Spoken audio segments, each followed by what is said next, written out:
Hello my dear students. आज के video में हम class 9th chapter number 3 Jainism and Buddhism को पढ़ने जा रहे हैं।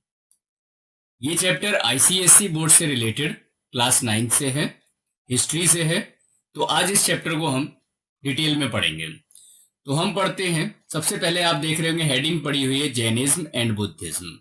तो हम इस चैप्टर में जैनिज्म और बुद्धिज्म के सारे एस्पेक्ट्स के बारे में पढ़ेंगे, जैसे causes for the rise of Jainism and Buddhism, role of important saints, role of Mahavir as well as Gautam Buddha, फिर how the religion got the patronage by the powerful kingdom and their kings, and in the same manner at last we will study that how this religion declined.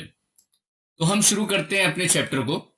और हमारा chapter शुरू होता है, सबसे पहले मैं आपको बताता हूं कि कुछ और ऐसे रिलीजन हैं जो एक ही समय पर अलग अलग जगहों पर स्टैब्लिश होते हैं और इनका एकमात्र मकसद होता है कि जो एग्जिस्टेड रिलीजन है उनको जो है या उनमें जितनी रिजिडिटी है, जितनी बुराइयां हैं, उनको दूर करना।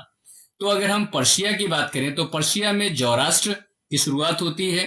चाइना के अंदर इसी पीरियड में कन्फ्यूशियस इस धर्म की शुरुआत करते हैं। इंडिया में जैनिज्म को महावीर प्रीच करते हैं, उसे हाईएस्ट अचीवमेंट तक लेकर के जाते हैं, जबकि Mahavira is not consider as a founder of the Jainism religion, लेकिन फिर भी अगर हम कहें कि real founder of Jainism is Mahavir. आगे बात करेंगे गौतम बुद्धा। बुद्धिज्म रिलीजन को बढ़ाने में इनका अपना रोल रहा है। ठीक है, इसी तरीके से इनके सबके जो रीजंस रहे हैं वो सब वही रहे हैं जितने ऑर्थोडॉक्सी रिलीजियस बिलीव्स थे, और इस तरह की रिजिड प्रैक्टिसेस यहाँ पर अपनाई जा रही थी डिफरेंट रिलीजन में, डिफरेंट ट्राइब्स में। इस वजह से इन रिलीजन्स का उदय होता है। तो सबसे पहले हम बात करेंगे सोर्सेस में। तो हमें यहाँ पे जैनिज्म रिलीजन के लिए अंग करके जो किताबें हैं, जो 12 बुक्स का कॉम्बिनेशन है, उसको हम अंगास कहते हैं, और ये लॉर्ड महावीरा के टीचिंग के ऊपर सारी इंफॉर्मेशन देते हैं। ठीक है, तो जैसे इसमें लिखा हुआ है कि Lord Mahavira taught after gaining the omniscience, it means when he was enlightened. तब उसके बाद जो है इन्होंने अपने उपदेश दिए और उन्हीं उपदेशों को आगे चल करके उनके डिसिपल्स के द्वारा इसको 12 पार्ट्स में कंपाइल किया गया। इन अंगास को जो है हम, क्योंकि ये 12 हैं, इसलिए इनको हम द्वादश अंगी भी कहते हैं। और ये अंगास के जो है इसी तरह से ऑक्सिलरी पार्ट भी हैं 12, तो हम उनको उपांगास बोलते हैं। ठीक है, they are called the Upangas. इसके बाद आगे हम बात करेंगे, the Angas are regarded as the most important part of Jain doctrine. और why? Because they deals with the religious rites, stages of house holders life, vows of chastity, rules of conduct and the other features of Jainism philosophy। इसलिए हम जो है इन अंगास को जो है important part of Jainism doctrine के रूप में देखते हैं। इसी प्रकार जो है अगर हम बात करें बुद्धिज्म रिलीजन की, तो यहाँ पे त्रिपिताकास हैं। त्रिपिताकास क्या है? ये 3 बास्केट्स ऑफ बुक्स हैं। ठीक है, 3 बास्केट्स ऑफ बुक्स हैं। हम इन्हें बुद्धिस्ट कैनन भी कह सकते हैं। पाली भाषा में लिखी गई है। और ये क्या क्या है? तो इनमें से एक है विनय पिताका। अब विनय पिताका क्या है? विनय पिताका इसी 3 बास्केट्स में से एक बुक है, और ये बुक डील्स करती है rules and regulations Buddhism religion के, पर किससे रिलेटेड? सभी मॉन्क्स से और नन्स से रिलेटेड जो रूल्स एंड रेगुलेशंस हैं वो विनय पिताका में दिए गए हैं। ठीक है, हम इनको हिंदी में करेक्ट प्रोनाउंसिएशन में विनय पिटक बोलते हैं। इसी तरह अगला जो है सुत्त पिटक है। सुत्त पिटक के अंदर क्या पाया जाता है? तो यहाँ पर है discourses of Buddha on the various occasions. ठीक है, गौतम बुद्ध की अपनी जो प्रीचिंग रही है अलग अलग समय पर, वो सब सुत्त पिटका में कंपाइल की जाती है। और अगली बात जो है वो है थर्ड बास्केट, वो अभिधम्म पिटक। अभिधम्म पिटक किस बारे में डील करती है? It deals with the philosophy of the Gautam Buddha. इसी प्रकार एक इंपॉर्टेंट और कंपाइलेशन ऑफ स्टोरीज है जिसे हम जताकास बोलते हैं। जताकास में टेल्स दी गई है, और ये क्या डिस्क्राइब करती है? It describe the previous birth of Gautam Buddha both in human form as well as animal form. And this stories also, or these tales, they also suggest us that in every birth, in every form, Gautam Buddha always did his task for the well-being and the welfare of the common people. अब हम combinedly पढ़ रहे हैं causes for the rise of Jainism and Buddhism. यहां आपको दिख रहे होंगे कॉजेस में, तो एक कॉज है रिएक्शन अगेंस्ट द रिचुअलिज्म. अभी किसके रिचुअलिज्म की बात कर रहे हैं? डेफिनेटली हिंदू रिचुअलिज्म की बात कर रहे हैं. तो यहाँ पर हिंदू रिचुअल्स बहुत ज्यादा रिजिड हो चुके थे, बहुत ज्यादा स्ट्रांग थे और स्ट्रांगली करप्टेड भी थे. तो हिंदू रिलीजन के जो कस्टम्स थे, रिचुअल्स थे, उसके अगेंस्ट में, because most of number of, या हम यूं कहें कि majority of the people they were dissatisfied with the rituals of the Hindu religion in the वैदिक रिलीजन. तो इन लोगों ने सही समझा कि हिंदू रिलीजन, वैदिक रिलीजन को छोड़कर हमें जैनिज्म या बुद्धिज्म अपना लेना चाहिए. सेकेंड पॉइंट है करप्शन इन रिलीजन. तो ये रिलीजन जैसे जैसे स्ट्रांग होता चला गया, यहाँ पे करप्शन राइज होने लगे. अननेसेसरली यजनास के लिए जोर दिया जाता था. After the yajnas asking for the sacrifice as well as dakshina for the Brahman. तो ये सारी की सारी प्रैक्टिसेस लोगों को कहीं ना कहीं डिससेटिस्फाइड कर रही थी. अगर हम आगे बात करें, थर्ड पॉइंट है rigid caste system. So caste system was also too rigid to survive anyone in this system. आपको एक एग्जांपल देते हैं कि if someone born in a family of Shudra, so the person was not allowed to be converted into any other religion. ठीक है, any other, not any other religion but any other caste. He और she has to be remain in his cast through out the life. इसके बाद हम अगर अगली बात करें तो वो है difficult language. Meaning of difficult language, ये यहाँ पर जो है संस्कृत भाषा पर जोर दिया जाता था. और ये जो संस्कृत भाषा थी, it was difficult for the common people because they were not allowed to study Sanskrit language, because it was the language which was only reserved for the Brahmin class. तो आम जनता को तो आती ही नहीं थी संस्कृत. सो लैंग्वेज डिफिकल्ट थी संस्कृत लैंग्वेज. और सारी की सारी रिलीजियस प्रीचिंग संस्कृत में ही अगर की जा रही है तो लोगों को समझ नहीं आ रही है. ठीक है, तो ये डिफिकल्ट लैंग्वेज हो गई. तो most of the people they were dissatisfied with the language also. Then the political situation. अगर हम यहाँ पे पॉलिटिकल सिचुएशन की बात करें तो पॉलिटिकल सिचुएशन में भी जो है स्थिति कैसी आ रही थी कि नंबर ऑफ स्ट्रॉन्ग रूलर्स हुए इस पीरियड में, जैसे कि चंद्रगुप्त मौर्य हैं, जैसे कि अशोक हैं, जैसे कि अगर हम बात करें बिंबिसार हैं, जैसे कि ये कनिष्क हैं, जैसे हर्षवर्धन है. तो ऐसे रूलर्स ने भी जो है जैनिज्म और बुद्धिज्म को सपोर्ट किया. चालुक्य डायनेस्टी ने बहुत सपोर्ट जैनिज्म को किया यहाँ पर. तो पॉलिटिकल सिचुएशन भी कहीं ना कहीं इंपॉर्टेंट रोल प्ले कर रही है जैनिज्म और बुद्धिज्म रिलीजन के राइज में. फिर अगर हम बात करें एग्रीकल्चरल इकोनॉमी, तो एग्रीकल्चर इकोनॉमी को भी अगर हम समझे तो क्या है कि India since beginning agriculture economy रही है. एग्रीकल्चर इकोनॉमी में एनिमल्स की बहुत ज्यादा नीड होती है फॉर प्लगिंग द फील्ड, है ना, for transporting their commodities from one place to another place. तो ये एग्रीकल्चरल इकोनॉमी होने की वजह से एनिमल्स की बहुत ज्यादा नीड थी. But according to the yajna system they suppose to sacrifice the animals. Okay, so they suppose to present the gift to the Brahman in the form of animals. तो जब एनिमल्स ही नहीं रहेंगे तो एग्रीकल्चर इकोनॉमी में बड़ा नुकसान होने वाला था.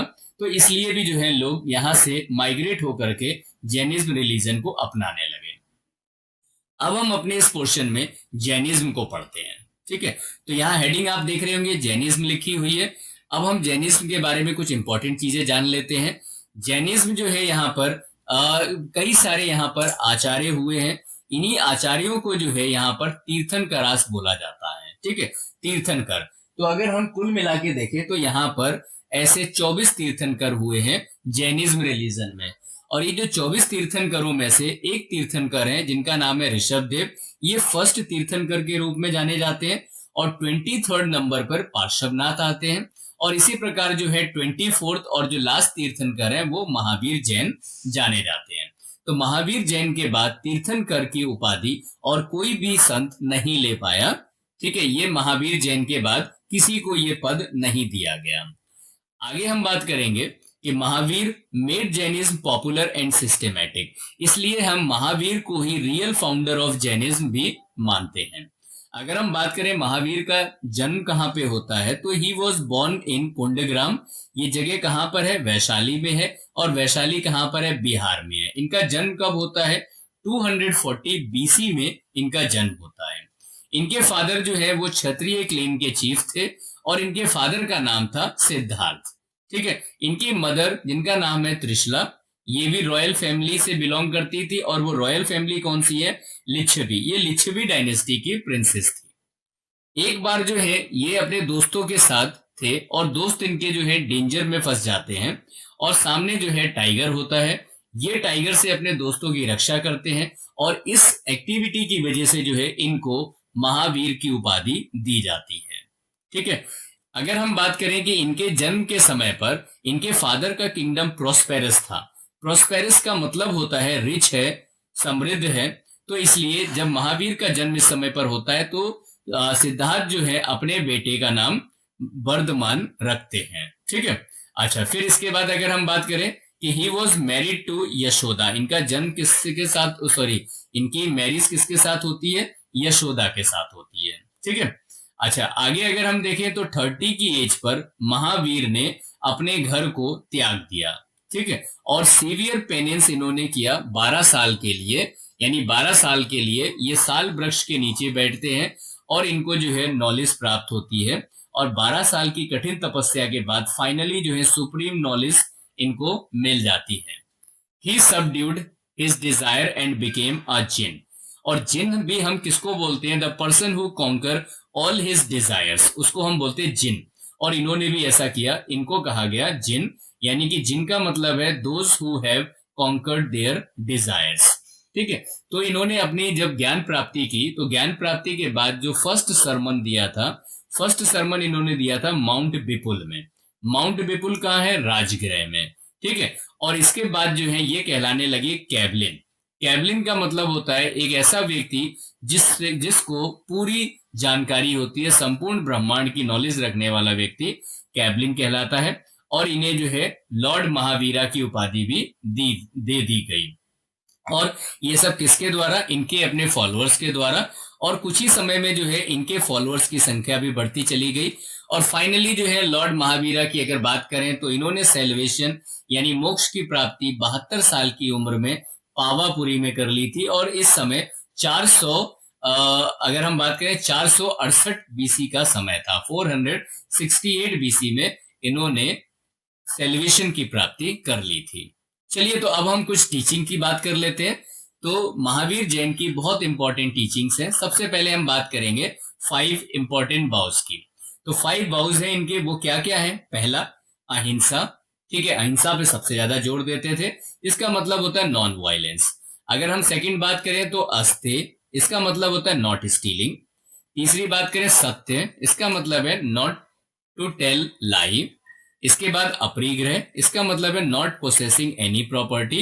इट मींस कि जो भी जैन बनना चाहते हैं, जो भी जो है यहाँ पर जैनिज्म रिलीजन में मॉन्क्स नन्स बनना चाहते हैं, तो this should not possess any kind of property. And finally brahmacharya. ये ब्रह्मचर्य जो 5 बाउज में से 5वां है, इसको फाइनली महावीर जैन के द्वारा ही इंप्लीमेंट किया जाता है। और इसका मतलब है प्रैक्टिसिंग चेस्टिटी, यानी कि आपको जो है जीवन भर कभी भी मैरिज करके अपना परिवार बनाने की जरूरत नहीं है। उससे आप जो है टोटली डिनाउंस है। ठीक। इसके बाद जो है अब हम बात करेंगे 9 ट्रुथ्स की। 9 ट्रुथ्स में से क्या क्या है? द 9 ट्रुथ्स में एक है, ये कहते हैं जीव। यानी इनके हिसाब से जो है इस धरती पे ये 9 सत्य हैं, इसके अलावा और कुछ नहीं है। तो कहते हैं जीव है, अजीब, इसी तरह पुण्य, पाप, अश्रम मतलब होता है गुड डीड। और इसके बाद जो है सनवर। सनवर का मतलब है hindrances in the way of Karma. और फिर उसके बाद जो है बंधन यानी कि बॉन्डेज। और फिर निर्जरा। निर्जरा का मतलब है डिस्ट्रक्शन ऑफ द कर्मास।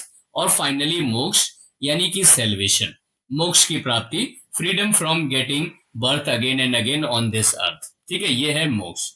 अगर हम इनके डॉक्ट्रिन्स की बात करें तो त्रिरत्न को ये फॉलो करते हैं। त्रिरत्न में जो है 3 इंपॉर्टेंट प्रिंसिपल्स दी गई है। एक है जैसे राइट फेथ, दूसरा है राइट नॉलेज, तीसरा right conduct. So the follower of Jainism they have to follow these 3 principles also, which are called the doctrines of Jainism. And they are separately called the triratna. ठीक है, these are the triratna of the Jainism. Okay, doctrine में जो है अगली इनकी important doctrine है वो है कर्म। कर्म means to do good deed. तो good deed alone liberate a man from the cycle of life and death. Cycle of life and death का मतलब क्या हुआ कि we need not to take birth on this earth again and again. हम इतने अच्छे कर्म करेंगे कि हमें मोक्ष की प्राप्ति होगी और फाइनली हम स्वर्ग लोक में जाकर के अपना जीवन जिएंगे बचा हुआ। यानी कि कौन सा जीवन की बात करें? आत्मा का। ठीक है, आगे बात करते हैं इक्वेलिटी। ओके, इक्वेलिटी में क्या है कि Mahavir laid stress equality between man and man as well as man and women. यानी कि according to the religion there will be no discrimination on any ground. जैसे कि कास्टिज्म के बेस पर, रीजन, रिलीजन इसके बेस पर, और जेंडर इक्वेलिटी को भी ये सपोर्ट करते हैं। अगर हम नेक्स्ट पॉइंट पे बात करें तो वो है इटर्नल सोल। इटर्नल सोल में हम क्या जानेंगे कि according to the religion soul is immortal. Soul क्या है? वो इमोर्टल है। They are talking about the immortality of the soul, यानी कि सोल कभी मरती नहीं है। फाइनल नेक्स्ट पॉइंट पे जाते हैं और ये है सेल्वेशन। सेल्वेशन का मतलब है मोक्ष की प्राप्ति। ठीक है, मोक्ष की प्राप्ति कैसे होगी? अच्छे कर्म करने से। और इसका मतलब हुआ कि हमें बार बार बर्थ और रीबर्थ लेकर के इस दुनिया में नहीं आना पड़ेगा। And finally they also believe in the penance. ठीक है, पेनेंस का मतलब क्या हुआ कि एक्सट्रीम पेनेंस, बहुत ज्यादा रिजिडिटी के साथ में हमें अपना जीवन जीना पड़ेगा, हाईली डिसिप्लिन रहना पड़ेगा, ये इसमें आ जाता है पेनेंस में।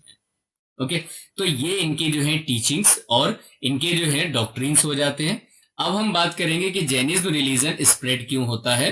ठीक है, तो causes of the Jainism religion, ये लगभग कॉमन से पॉइंट है जो अभी हम पीछे भी डिस्कस कर चुके हैं। वहां पर हमने कॉमनली जैनिज्म और बुद्धिज्म को डिस्कस किया था, यहाँ पे सेपरेटली है। तो पहले अगर हम बात करेंगे तो वो है लोकल डायलेक्ट्स।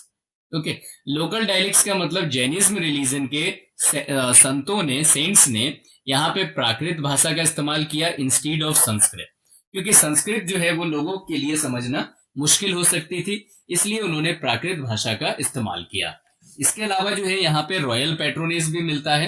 रॉयल पैट्रोनेज किस किस के द्वारा मिलता है जैनिज्म को? चंद्रगुप्त मौर्य के द्वारा, चालुक्य राजाओं के द्वारा, राष्ट्रकूतों के द्वारा, और खारवेल जो कलिंग के राजा थे इनके द्वारा। ठीक है, इसके बाद कुछ इंपॉर्टेंट संतों का यहाँ जो योगदान है उसमें कुछ नाम आपको बताते हैं, जैसे कालकाचार्य, इनका बहुत बड़ा योगदान है जैनिज्म रिलीजन को बढ़ाने में। भद्रभाऊ जो इस रिलीजन को साउथ इंडिया में लेके गए थे चंद्रगुप्त मौर्य के साथ में, और स्थूलभद्र जिन्होंने मगध में रह करके इस रिलीजन को बढ़ाया था। आगे हम बात करेंगे इनकी अपील जो जनता से रही। तो जनता से जो इनकी अपील रही उसमें क्या क्या है? तो इन्होंने, इनके रिलीजन ने जनता को अट्रैक्ट किया। ठीक है, क्यों अट्रैक्ट किया? क्योंकि इनमें जो है ऑस्टेरिटी थी, सिंप्लिसिटी थी, स्पिरिचुअलिटी थी, इस वजह से। और वहीं दूसरी तरफ जो है हिंदू रिलीजन में एनिमल सेक्रीफाइस बहुत ज्यादा था और इनमें बिल्कुल भी नहीं था। ये कुछ कारण थे। इसके बाद कुछ लंबा समय बीता और उसके बाद जैनिज्म रिलीजन भी दो हिस्सों में डिवाइड हो जाता है, जिसे हम कहते हैं डिवाइडेड इनटू टू सेक्ट्स। तो उसमें जो एक सेक्ट है उसका नाम है श्वेतांबर। ठीक है, श्वेतांबर। श्वेतांबर में हम जानेंगे कि श्वेतांबर जो थे ये कौन से लोग थे, और दूसरे हैं दिगंबर। तो श्वेतांबर में ये लोग व्हाइट कलर के कपड़े पहना करते थे, और स्थूलभद्र जो है इस संप्रदाय के इस हिस्से के जो है प्रवर्तक रहे। और ये लोग जो है कहां पर पॉपुलर हुए? ये हुए मगध में। ठीक है, मगध एक 16 महाजनपदों में से एक सबसे महान जनपद हुआ करता था, और ये लोग जो है व्हाइट कलर के कपड़े पहनते थे और अपने फेस को मास्क से कवर करके रखते थे, ताकि जो है छोटे छोटे जम्स भी जो है टाइनिस्ट पार्टिकल्स, टाइनिस्ट ऑर्गेनिज्म भी इनके मुंह में ना जा सके, इनकी नोज में ना जा सके, और उनकी कहीं मृत्यु ना हो जाए। ये जो है इनके एक सोच में ये भी था, ये फास्ट रखते थे, लेकिन एक्सट्रीम पेनिंस में ये बिलीव नहीं करते थे, यानी इतना फास्ट नहीं रखते थे कि फास्ट रखते रखते जो है उनकी डेथ हो जाए। वहीं दूसरी तरफ अगर हम बात करें दिगंबरों की, तो ये दूसरा संप्रदाय था जिसके प्रवर्तक जो है भद्रभाऊ माने जाते हैं, जो दक्षिण भारत में उस समय पर थे। They were the sky clad and did not believe in covering their bodies. ये ऐसे लोग थे जो किसी तरह के कपड़े नहीं पहनते थे, और इनका मानना यह था कि अगर हम किसी तरह के कपड़े नहीं पहनेंगे तो हमारा जो है वर्ल्डली प्लेजर से डिटैचमेंट हो जाएगा। ठीक है, यानी कि अगर हम जो है बड़े ही ज्यादा आलीशान जीवन जिएंगे तो हमारा जो है वर्ल्डली प्लेजर्स के साथ में हमारा अटैचमेंट बना रहेगा, और ये उससे बहुत दूर होना चाहते थे। ठीक है, ये जो है यहाँ पर ये भी मानते थे कि जो व्हाइट क्लैड वाले लोग यानी श्वेतांबर लोग अगर वो कपड़े पहनते और कपड़े पहनने के बाद गंदे हो जाने पे जब उनको धोया जाएगा तो बहुत सारे माइक्रोब्स मार दिए जाएंगे, इसलिए ये बिना कपड़े पहने ही जो है रहते थे ताकि ऐसे जर्म्स को उनसे भी बचा सके जो बाई चांस कपड़ों में लग करके धुलाई होते समय मार दिए जाते हैं, मींस मर जाते हैं। ठीक है, तो ये संप्रदाय जो है ऑर्थोडॉक्स प्रीचिंग का था, ज्यादा ऑर्थोडॉक्स था, और ये लोग जो है फास्ट तब तक रखते थे जब तक कि जो है भूख से किसी एक व्यक्ति की जो है मृत्यु ना हो जाए। ठीक है, इसके बाद अगर हम बात करेंगे इम्पैक्ट ऑफ जैनिज्म, तो जैनिज्म के इम्पैक्ट भी बहुत इंपॉर्टेंट है। वो क्या क्या हो सकते हैं? वो हो सकते हैं, पहला है पॉलिटिकल इम्पैक्ट। ठीक है, ये वाला पोर्शन भी आपके लिए बहुत इंपॉर्टेंट है, आपको याद रखना है, लॉन्ग आंसर यहाँ पर डेवलप होता है। तो पहला जो इम्पैक्ट है वो है पॉलिटिकल इम्पैक्ट, यानी जैनिज्म धर्म जैसे जैसे बढ़ने लगता है तो क्या इस पर पॉलिटिकल इम्पैक्ट पड़ते हैं। तो पहला, जैसे जितने क्षत्रिय हैं यानी कि वॉरियर लोग जो हैं वो अपने वॉर लाइक इंस्टिंक्ट जो है वो भूल जाते हैं, यानी कि वो कहीं उसमें वीक हो जाते हैं। तो ये रीजन था कि इसके बाद जब कभी भी जो है भारत पर किसी विदेशियों का आक्रमण होता है तो वो आसानी से जो है भारत पर आगे आने वाले समय पर कब्जा कर लेते हैं। ठीक है, इसके बाद जो है हमारा बी पॉइंट है वो है social and religious impact. Social और रिलीजियस इम्पैक्ट में जो है हम यहाँ पर क्या पढ़ेंगे कि Jainism discarded the system of casteism, okay, and shun the rituals. जो इस तरह के रिचुअल्स और कास्टिज्म वगैरह हैं उसको जो है जैनिज्म नहीं मानते, and all were equal in the eyes of the religion. ठीक है, और इस तरह की जितनी भी रिचुअल्स हैं विच आर यूजलेस उसको भी जो है वो हटाने की बात कर रहे हैं। तो ये जो है एक पॉजिटिव इम्पैक्ट यहाँ पे पड़ता है सोशल इम्पैक्ट के रूप में, as well as religious impact. फिर अगर हम बात करें लैंग्वेज एंड लिटरेचर में, तो इन्होंने जो है वो सारी लैंग्वेज को अपनाने की कोशिश की जिससे ज्यादा से ज्यादा लोग यहाँ पर जुड़ सकें। तो सबसे पहली चीज इन्होंने प्राकृत भाषा अपनाई, अर्धमागधी को भी अपनाई, यानी मगध से जो भाषा डेवलप होती है अर्धमागधी। इसके अलावा और भी जो लोकल भाषाएं हो सकती है उनको भी इन्होंने अपनाया। और फाइनली जो है 6th सेंचुरी में जब यहाँ पर जैन काउंसिल ऑर्गेनाइज की जाती है बल्लभी में, तो यहाँ पर इसको या इन भाषाओं में लिखी गई किताबों को कंपाइल्ड किया जाता है। ठीक, इसके बाद कुछ और इंपॉर्टेंट बुक्स की भी हम बात कर लें तो यहाँ पर जो है महापुराण किताब, यानी कि महापुराण जो जैनिज्म रिलीजन की बुक है, इसे जो है जिन सेन के द्वारा लिखा जाता है। एक इंपॉर्टेंट दूसरी किताब जिसको हम कल्प सूत्र बोलते हैं, ये भद्रभाऊ के द्वारा लिखी जाती है। इसके अलावा रत्ना मलिक की बात करें तो ये राष्ट्रकूट शासक जिसका नाम था अमोघ वर्ष, ये अमोघ वर्ष के द्वारा इसको तैयार किया जाता है। अब हम बात करेंगे जैनिज्म रिलीजन के इम्पैक्ट आर्ट और आर्किटेक्चर पर क्या पड़ते हैं। तो डेफिनेटली आर्ट और आर्किटेक्चर पर भी इम्पैक्ट पड़ने वाले हैं। वो क्या क्या हो सकते हैं, जैसे उस समय के हिसाब से किस तरह के मकान बनाए जाते थे, उस समय पर जो है किस तरह की केव्स होती थी, कैसी स्टैच्यू बनाई जाती थी, तो वो है। तो जो जैन रिलाइट्स हैं यानी अवशेष, उनको जो है खंडगिरी और उदयगिरी की केव में माना जाता है कि वो वहां पर रखे गए थे। ठीक है, खंडगिरी की केव और उदयगिरी की केव। इसके अलावा जो है एक जाइजेंटिक स्ट्रक्चर बाहुबली गोमेश्वरा को स्टेब्लिश किया जाता है, कहां पर? श्रवणबेलगोला में। श्रवणबेलगोला कहां पर है? कर्नाटक के अंदर श्रवणबेलगोला वही जगह है जहां पर चंद्रगुप्त मौर्य ने कम खाना खाते हुए संलेखना विधि के तहत अपने प्राण त्याग दिए थे। इसके अलावा इनका फेमस जगह दिलवाड़ा के टेम्पल है जो माउंट आबू राजस्थान में स्टैब्लिश है। ठीक है, रनकपुर में। और इसके अलावा जो है टॉवर एट जो जैन टॉवर इन्होंने बनाया चित्तौड़ में, ये भी जो है जैन रिलीजन की एक स्पेशल आर्किटेक्चरल अचीवमेंट है। और साथ ही साथ पालीटाना जो गुजरात में जगह है, ये इनके लिए जो है एक होली प्लेस है where people use to visit, और यहाँ पर जो है 800 से ज्यादा टेम्पल बनवाए गए हैं। अब जैसे मैंने आपको बिगनिंग में बताया था, वन बाय वन अब हम बात करेंगे डिक्लाइन ऑफ जैनिज्म। अब जैनिज्म जो है इतना बड़ा, इतना फला फूला, इतनी ज्यादा ग्रोथ की, तो उसके बाद में इसका डिक्लाइन भी हुआ। अब डिक्लाइन के क्या क्या रीजन हो सकते हैं वो हम थोड़ा सा जान लेते हैं। तो देखिए, जैनिज्म के डिक्लाइन में जो सबसे बड़ा इंपॉर्टेंट रोल प्ले होता है वो होता है जैनिज्म की ही प्रीचिंग, यानी कि वो इतनी ज्यादा रिजिड हो जाती है, जैसे कि थ्योरी ऑफ अहिंसा तक तो ठीक है, लेकिन आगे बढ़ते बढ़ते जो है वियरिंग ऑफ क्लोथ्स तक आ गए।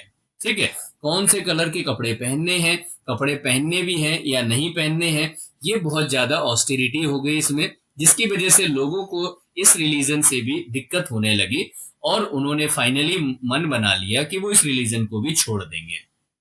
फिर स्प्रेड टू फॉरेन, अगर हम बात करें तो ये रिलीजन जो है ज्यादातर फॉरेन लैंड पर नहीं पहुंच पाया, जैसे कि बुद्धिज्म रिलीजन जो है वो चाइना में, श्रीलंका में, लाओस में, मलेशिया में, इंडोनेशिया में, इन सभी देशों में भी फैला, लेकिन जैनिज्म रिलीजन इंडिया से बाहर नहीं जा पाया। अगर हम रॉयल पैट्रोनेस की बात करें तो रॉयल पैट्रोनेस तो इनको मिला, ठीक है, चंद्रगुप्त मौर्य से मिला, one of the greatest king of his age. ठीक है, इनको जो है रॉयल पैट्रोनेस अमोघवर्ष से भी मिला, राष्ट्रकूट राजा से, इनको चालुक्य से भी मिला, लेकिन इनको जो है ऐसे राजाओं से नहीं मिला जैसे बुद्धिज्म को मिला, लाइक सम्राट अशोक, हर्षवर्धन, कनिष्क, इनको जैसे जिन राजाओं से संरक्षण मिला, तो इन कंपैरिजन टू जो है बुद्धिज्म रिलीजन, इनको इतना रॉयल पैट्रोनेस नहीं मिला। रॉयल पैट्रोनेस मीन्स राजकीय संरक्षण इनको इतना नहीं मिल पाया। फिर आगे अगर हम बात करें तो वो है स्प्रेडिंग ऑफ हिंदुइज्म। अब होता क्या है कि जैसे जैसे देखा गया कि लोग हिंदू रिलीजन की रिजिड प्रैक्टिसेस की वजह से रिलीजन को छोड़ रहे थे, तो वैसे वैसे जो है यहाँ पर यह भी सोचा जाने लगा हिंदू रिलीजन के लोगों के द्वारा कि कुछ ना कुछ ऐसा किया जाए जिससे जो है लोग वापस इसमें आ जाएं। ठीक है, तो हिंदू रिलीजन में भी जो है बहुत सारी रिजिड प्रैक्टिसेस को छोड़ा गया, जिससे जो है लोग अब दूसरे रिलीजन में कन्वर्ट कम होने लगे। और आगे आने वाले समय में गुप्ता रूलर्स यहाँ पर आए, गुप्ता डायनेस्टी का शासन शुरू हुआ, और जब गुप्ता डायनेस्टी का शासन शुरू हुआ तो they were the supporter of the Hindu religion, और उन्होंने जैसे जैसे हिंदू रिलीजन को ही सपोर्ट किया, तो उस सपोर्ट के चलते जो है हिंदू रिलीजन एक बार फिर से ग्रो करता है, और बुद्धिज्म और जैनिज्म कहीं ना कहीं जो है वीक पड़ जाते हैं, और फिर वो धीरे धीरे करके जो है कम हो जाते हैं, या हम यूं कहें कि जिस स्तर से उनकी ग्रोथ हुई थी उस स्तर से जो है वो समाप्त हो जाते हैं। तो इस तरह से जैनिज्म रिलीजन ग्रो किया और फिर जो है बहुत ही निम्नतर स्तर तक आके समाप्त होता है।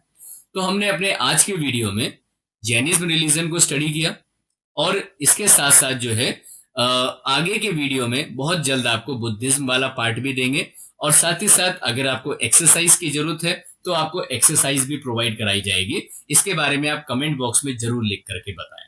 So thank you very much for watching this video.